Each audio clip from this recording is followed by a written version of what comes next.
ফজর যখন আমি নামাজ পড়ি, নামাজ পড়ার পরে আমরা অনেকে মূর্খ, তো নামাজ পড়ার পরে ইচ্ছা মতো ঘুমাই গেলাম, তার লাভটা কি হলো? আল্লাহ নামাজ পড়ার পরে আমাদেরকে পরিশ্রমে যাওয়ার জন্য সবচাইতে বেশি হচ্ছে উদ্বুদ্ধ করছে। নামাজ শেষ করো, তারপরে তোমার জীবিকা অন্বেষণে বের হয়ে যাও। জীবিকা অন্বেষণ মানেটা কি? স্টুডেন্ট যারা, সে কি টাকা ইনকাম করবে? নো, তার প্রধান কাজ কি? পড়াশোনা করা।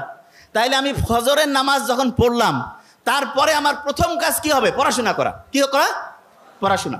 পড়াশোনার ক্ষেত্রে সবচেয়ে ভালো বুদ্ধি যেটা, সেটা হচ্ছে আগে কোরআন পড়ে নিব।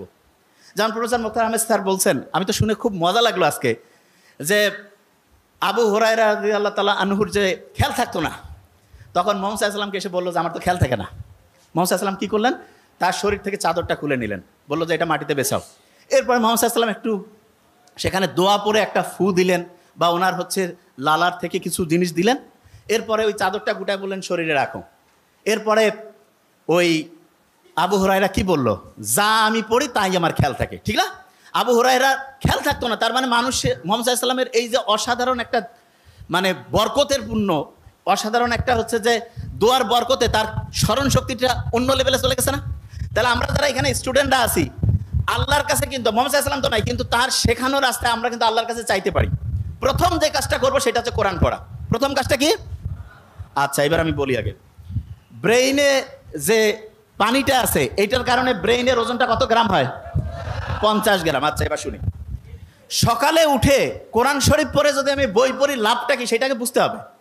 কোরআন শরীফ যখন আমি পড়বো, নিউ ইয়র্ক টাইমসের নাম শুনছি আমরা। নিউ ইয়র্ক টাইমস একটা খুব বড় রকমের হচ্ছে পত্রিকা।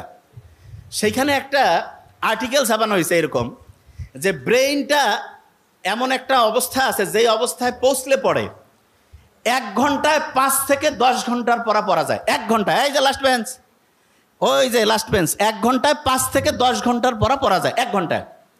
এবং সেই অবস্থাটা তার একটা নাম দিয়েছে। কি নাম? Flow state. কি নাম? আচ্ছা, আমি বানানটা করি, FLOW, ফ্লো স্টেট। তা ওরা ফ্লো স্টেট তৈরির জন্য 5টা উপাদানের নাম বলছে। কয়টা উপাদান? 5টা উপাদান। এবং খুব মজার ব্যাপার, সেই 5টা উপাদান তৈরির জন্য যে আলাদা আলাদা 5টা কাজ আছে, সেই 5টা কাজের যে সামারি, সেই কাজটা আল্লাহ নামাজের মধ্যে কোরআন পড়লে সেই সিস্টেমটা চালু করে দিয়েছে। বুঝি নাই? একজনকে বললাম যে ভাই তুমি ABCDE 5টা ওষুধ খাবা আলাদা আলাদা, আর একজনকে বললাম যে ভাই তোমার 5টা ওষুধ আলাদা খাওয়ার লাগবে না, জাস্ট একটা ছোট্ট ট্যাবলেট আছে, সেইটার মধ্যে 5টার সব কানেকশন আছে, কোনটা বেশি দামি হইল? বুঝি নাই? একজন ডক্টরের কাছে গেছে, 5টা আলাদা আলাদা ওষুধ দিছে। আরেকজনের কাছে গেছে, বলছে তোমার এই 5টা খাওয়া লাগবে না, একটা খাইলে 5টার কাজ করবে। তাহলে কোনটা বেশি ভালো ডাক্তারই হইল? ওই একটা কাজ হচ্ছে নামাজ পড়া, কোরআন পড়া। কোন কাজ? বুঝি নাই, বিশ্বাস করি না তো আমরা। কারণ কি? আমি জানি বিশ্বাস আমরা করি না যে নামাজ পড়লে, কোরআন পড়লে যে ব্রেইনটা ফ্লো স্টেটে আসে, এটা আমরা বিশ্বাস করি না। কারণটা কি সেটা বলি। ব্রেইনের মধ্যে 2 রকমের নিউরন আছে। কয় রকমের? 2 রকম।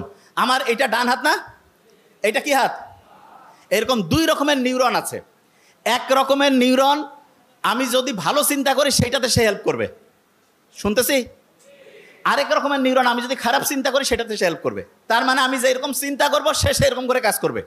তাহলে আমি যদি চিন্তা করি যে আমার ব্রেন অসাধারণ, তাহলে ভালো পক্ষের যে নিউরন, সেটা হচ্ছে তোমাকে সফল করার জন্য সে পজিটিভলি কাজ করবে। আর আমি যদি চিন্তা করি না আমার ব্রেন ঠিকভাবে কাজ করে না, আমার মাথার মানে হচ্ছে শক্তি কমে গেছে, আমার খেয়াল থাকে না, তাহলে ওই নিউরন, যে নিউরনটা খেয়াল না রাখতে তোমাকে হেল্প করবে, সেইটা কাজ করবে। তাহলে আল্লাহ যে সবসময় ইসলাম যে বলছে যে তুমি সবসময় ভালো চিন্তা করো, ভালো কথা বলো, ভালো উপদেশ দাও, এইটাতে আমাদের কি পজিটিভ ভালো কাজ করে, সেই নিউরনগুলো কাজ করে না খারাপ কাজ করে? সেটা কোনটা? ভালো কাজ। তাইলে আমি ভালো কথা বললে, অন্যের উপকার করলে, ভালো চিন্তা করলে আমার পজিটিভ নিউরনগুলো কাজ করবে না নেগেটিভগুলো? পজিটিভ। একজন যে অসাধারণ হয়, তার কি নেগেটিভ নিউরন কাজ করে না পজিটিভ? পজিটিভ। আচ্ছা, এবার এই যে ঈদের সময় মানুষ লঞ্চে করে যায় না বাড়ি, ঈদের সময়? তা আগে তো ঈদের সময় দেখা যাইতো লঞ্চ এত বেশি জ্যাম প্যাক থাকতো যে মানুষজন হচ্ছে যে মানে জায়গায় পাইতো না।